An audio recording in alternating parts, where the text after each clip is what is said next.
Muito bem, esse é o nosso Oriente-se falando hoje sobre o trabalho voluntário, sobre essa iniciativa gostosa, saborosa que a gente toma para visitar alguém, fazer alguma coisa em prol de alguém por iniciativa própria. Quando a gente vê, tem alguém do nosso lado, daqui a pouco tem mais um, vai virando um grupo e quem sabe se torne até uma ONG, né? Nós estávamos aqui falando sobre esse crescimento, esses passos que começam na simplicidade e depois vão se tornando mais bem estruturados.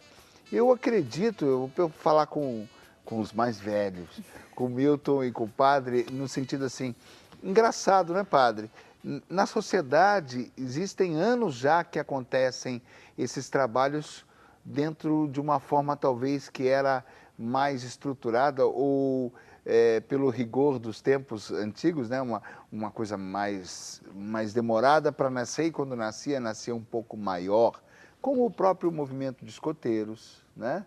Como o Rotary Club, como o Lions Club, que nasceram nessa intenção de fazer o bem, de fazer a caridade. Pastoral da Criança. Pastoral da Criança já é mais recente, mas também, né? Porque existiam essas entidades que nasceram, talvez hoje já tenham mudado muito, mas nasceram, eu me lembro que meu pai era do Rotary e nasceu nos Estados Unidos, na intenção de dar assistência a pessoas menos favorecidas, a bairros, a famílias, e as pessoas, os comerciantes, as pessoas de notoriedade na sociedade se reuniam para fazer. Já era um embrião, né, de ONGs, me parece que na década de 60, por aí.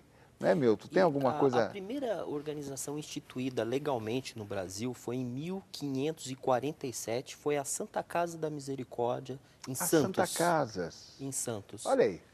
Foi instituída em 1547, veja só, né? Quanto tempo... Porque as Santas Casas também vivem essa realidade, né? Exatamente. São gratuitos, por isso que vivem tanta dificuldade, tem épocas que estão até passando necessidades. Poucas que existem hoje, né? Poucas? A maioria foram fechadas, né? E o governo que teve que assumir, né? Ô padre, na igreja hoje, assim, existem muitos grupos como o da Vanessa aqui, que estão nascendo... claro, por um princípio cristão, mas o senhor tem conhecimento, eu não tenho conhecimento de grupos diretamente nascidos sob responsabilidade, talvez, da igreja, não?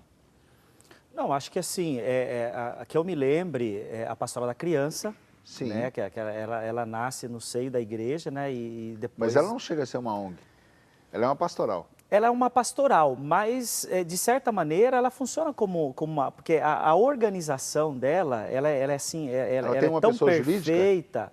Ela tem uma pessoa jurídica, será? Então, eu não saberia te dizer se tem, porque eu acredito que tem, Alex, porque eu sei que como ela recebe verbas do governo... Ah, ela recebe do governo. Então, eu creio que sim.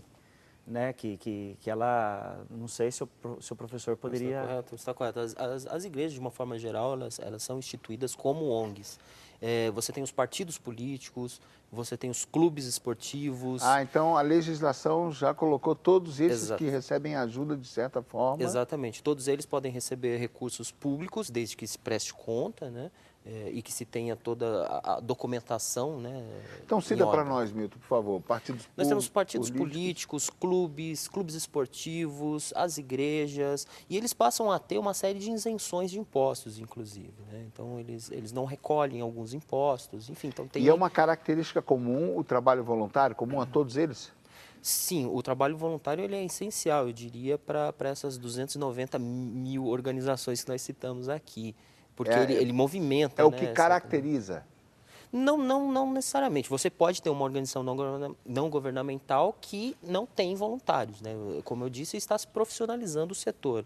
Mas ele de fato, ele contribui muito e pode ser de várias formas. Pode ser por meio do seu próprio trabalho, mas como eu disse também, nós temos um número muito grande de pessoas que ajudam financeiramente essas organizações. Tá, mas aí a gente, dizendo assim mais especificamente para ficar bem claro, as ONGs, então, essas instituições, elas têm uma característica principal ou ela reúne algumas características principais? Então, o trabalho voluntário pode ser, pode não ser. Exato. No caso, então, é o quê? É uma... Ela a tem que ter, legislação ela por tem que causa ter uma de receber? finalidade pública e Ah, sem tá. fins lucrativos. Então, você tem organizações na área de saúde, na área de educação, na área de promoção social, enfim. Então, ela tem que ter essa finalidade pública, né, para que ela possa ser instituída e enquadrada dentro dessas características de ONG. Algumas, a gente aconteceu aí muitos problemas aí, algum tempo atrás, até as ONGs ficaram mal vistas. Mas então, é um pouco de falta de informação, né, na situação, porque como você está colocando, várias instituições são ONGs sem ter esse título. Então, nós temos nessas organizações, elas recebem recursos públicos, elas prestam contas. Obviamente, você tem dentro desse volume que nós falamos que significativo de organizações, algumas que têm alguns problemas de prestação de contas. Não necessariamente isso está relacionado a uma má intenção desses seus gestores. Sim. Às vezes é por má informação mesmo.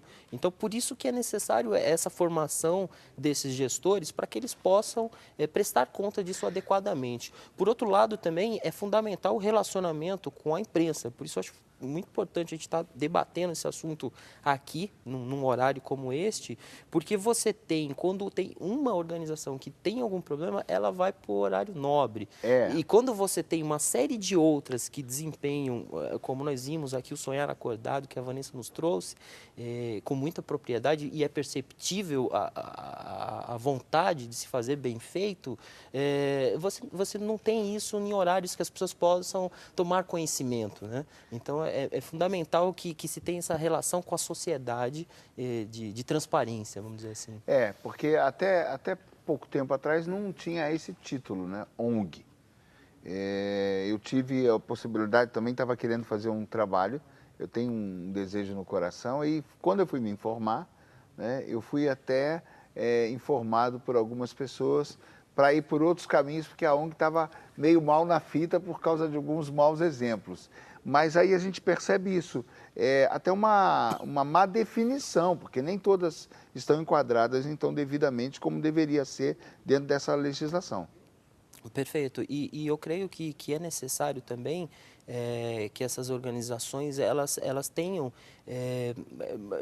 essa gestão e aprendam muito com o segundo setor, com as empresas privadas. A gestão corporativa ela pode ser aplicada dentro de uma organização da sociedade civil sem fins lucrativos. E, por outro lado, ela também precisa aprender a pensar em longo prazo, ou seja, ela não deve substituir o poder público, o primeiro setor. Ela deve trazer propostas que podem se tornar políticas públicas. Então, ela não deve substituir o papel do Estado.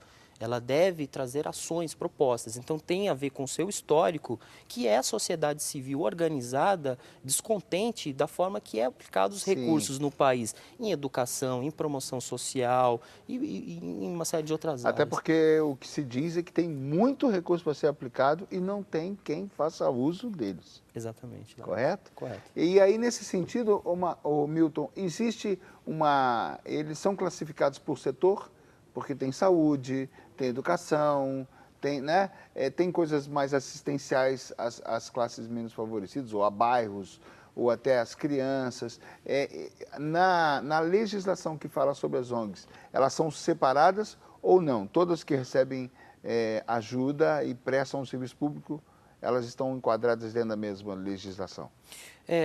Elas têm uma ligação, sobretudo quando recebem recursos públicos, a ligação ao seu setor específico. Então, você tem na área de promoção social, ligado se é no município à Secretaria de Desenvolvimento Social, se é de educação, à Secretaria de Educação, a de saúde vai estar ligado à área de saúde, às vezes há uma contrapartida social de atendimento do SUS, por exemplo. Então, nós temos, inclusive, hospitais que são enquadrados como uma organização não governamental, mas ele tem as contrapartidas sociais que são necessárias. Por isso você vê muitos hospitais que aparentemente são privados, mas que prestam serviço para a população por meio do SUS. Então tem a ver com essa contrapartida.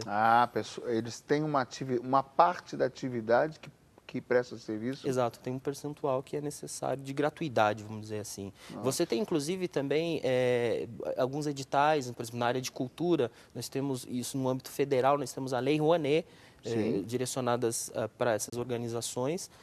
Nós temos no estado o PROAC, que também é ligado à área de cultura, e aí tem a ver com essa segmentação que você perguntou. Vanessa, vocês recebem contribuição, recebem do governo, a instituição em si, a ONG?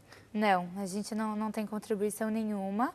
A gente tem alguns patrocínios, alguns parceiros que ajudam a gente. Vocês procuram parceiros? Isso, nos programas específicos. E também os próprios voluntários, né? A gente, por exemplo, nas grandes festas a gente tem uma taxa de inscrição, a última foi R$50, e aí a gente paga a alimentação da criança, a alimentação do voluntário, as camisetas, tudo. A gente busca trabalhar com parceiros e o que a gente não consegue, a gente também busca dos voluntários. Mas a gente não recebe contribuição nenhuma. E tem uma prestação de contas, assim? Com certeza, tem. Estou botando ela na parede. Bom, a gente acabou de viver um momento maravilhoso no Brasil, que se refletiu para o mundo inteiro, que foi a Jornada Mundial da Juventude, forrada de voluntários, né? Foram os braços e as pernas, a execução dessa jornada praticamente não, 100% é de voluntários. Vamos ver o nosso VT. Ide e fazei discípulos entre todas as nações. Esse não é apenas o lema da Jornada Mundial da Juventude, mas também o que impulsiona esses jovens a se dedicarem no encontro como voluntários. Para eles, a JMJ começa mais cedo. Os voluntários eles chegam uma semana antes para passar por um processo de formação, para a gente saber direitinho como é que tem que trabalhar, dependendo da função, onde vai ficar, para que a gente já esteja situado ali no Rio quando os peregrinos chegarem, senão a gente também não tem como ajudar. Os voluntários selecionados se inscreveram pelo site, fizeram cadastro e tiveram que apresentar uma declaração do bispo da diocese. Fiz a inscrição. Acabei sendo selecionada e vou para a jornada. Fiquei primeiro muito feliz, depois um frio na barriga, porque a gente vai assim, confiando na providência. A gente não sabe ao certo onde vai ficar, no que vai trabalhar, vai ser tudo definido pela comissão organizadora. Então a gente vai um pouco às cegas, mas confiando em Deus. Renata é professora de francês e acredita que o conhecimento no idioma, junto com a boa vontade, vai ajudar os outros peregrinos no grande encontro com o Papa. Quando eu fiz a inscrição, eu imaginei, poxa, tem muita gente que fala inglês, mas e o francês? Tem muita gente que fala espanhol, poxa, e o francês? Eu falei, então eu vou. Se eu sei um pouquinho o suficiente para ajudar, estou à disposição. Outro exemplo de dedicação é Rafael. Ele foi um dos 60 mil jovens selecionados como voluntário. Quando surgiu essa oportunidade da jornada ser no meu país, eu fiquei extasiado e na primeira oportunidade eu me inscrevi. É pela internet que eles se comunicam. Por meio de uma rede social, Rafael conseguiu reunir um grupo de quase 400 membros, todos voluntários do estado de São Paulo. Eles se reúnem mensalmente para partilhar as expectativas da Jornada Mundial da Juventude. Nós começamos na rede social para organizarmos um ônibus para ir para a jornada e abrimos para as dioceses do estado de São Paulo. Hoje nós somos muito amigos, somos quase uma família, nós dizemos. Para que nós não chegamos no Rio individualmente, mas uma família mesmo de voluntários. Né? Uma família unida com o mesmo objetivo. Ter a jornada no Brasil, ver a quantidade de jovens que está se mobilizando para trabalhar, para participar, para ir para lá como peregrino, é fantástico. Você olhar em volta e ver que você não está sozinho.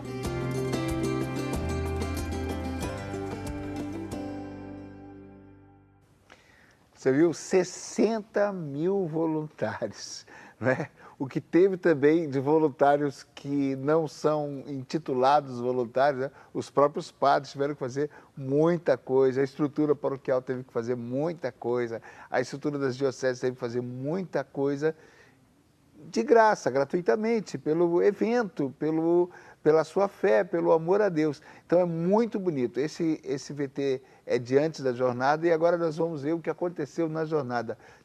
Eles tiveram uma recompensa maravilhosa que todos nós podemos assim usufruir um pouquinho. Vamos lá.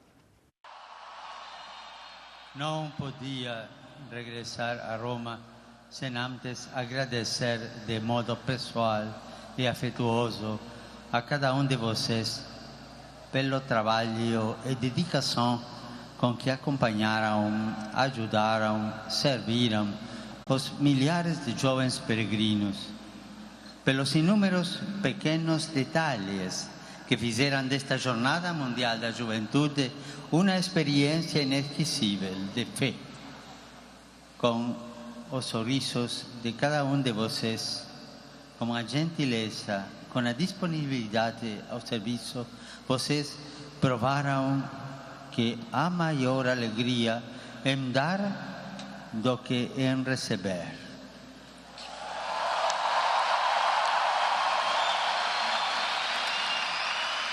O serviço que vocês realizaram nestes dias me lembrou da missão de São João Batista, que preparou o caminho para Jesus.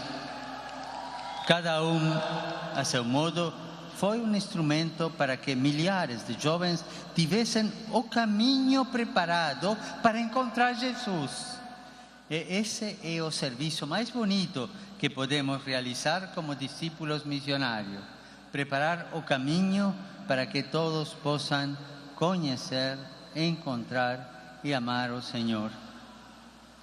A vocês que neste período responderam com tanta prontidão e generosidade ao chamado para ser voluntários na Jornada Mundial, queria dizer: sejam sempre generosos com Deus e com os demais. Não se perde nada, ao contrário, é grande a riqueza que da vida que se recebe.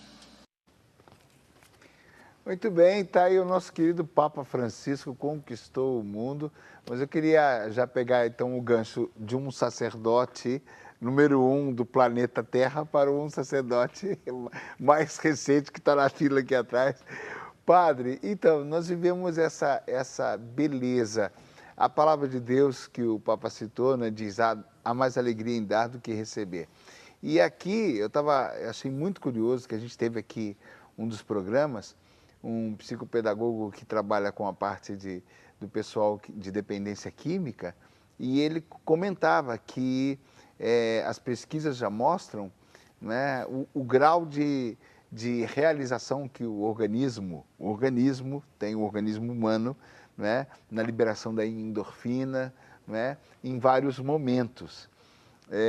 Por uma ocasião eu estava num evento cantando e quando terminou eu fiquei na casa de uma médica, ela falou: que espetáculo, que beleza, você se transforma. Aí eu fiquei sem graça, mas ela falou assim: até serve para você, tão empolgada com a sua ONG, que ela disse assim: quando a gente está no lugar da nossa realização, o corpo libera a endorfina.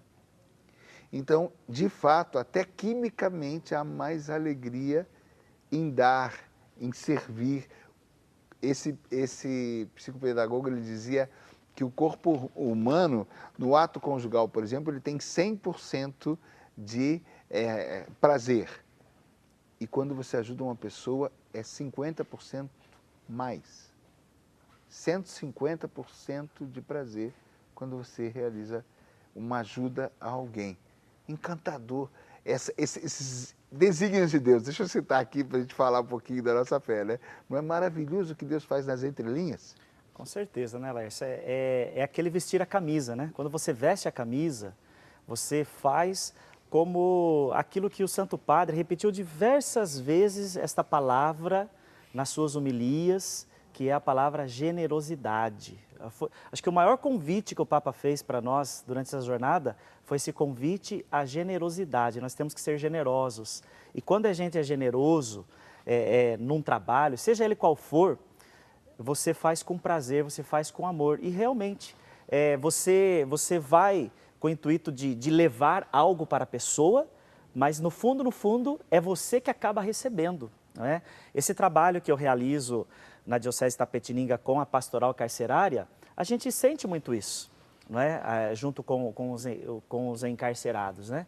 Quer dizer, a gente vê aquele desejo de conhecer a Jesus, aquele desejo de transformar aquela realidade de criminalidade, de violência, de sofrimento, porque não tem situação pior para um ser humano do que ele perder a sua liberdade, não é?